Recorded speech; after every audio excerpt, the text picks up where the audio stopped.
How did you start confusing holding it together with thriving?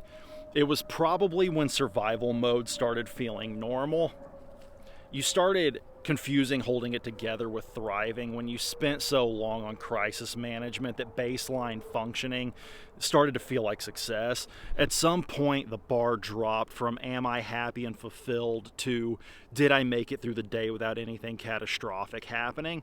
And you stopped noticing the shift because you were too busy keeping everything from falling apart. And now you measure your life by whether you're managing to stay afloat rather than, if you're actually going anywhere. And the fact that you're not actively drowning has kind of become your definition of doing well. What reinforces this is that people around you treat your ability to keep functioning under all this pressure as impressive rather than concerning. They praise you for how much you can handle, how resilient you are, how you always seem to have it together no matter what's happening.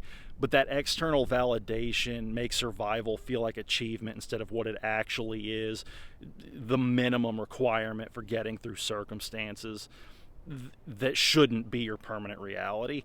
You've gotten really good at holding it together, and you've forgotten what it feels like to actually be okay and have energy left after all of the handling of responsibilities.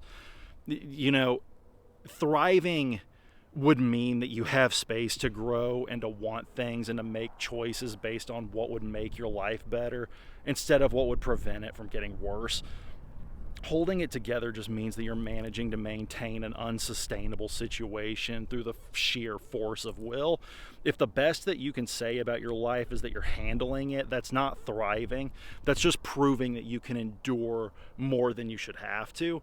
Stop treating your capacity to cope with difficulty as the metric for whether your life is working, and start asking whether you're coping with what you're coping with is even worth preserving.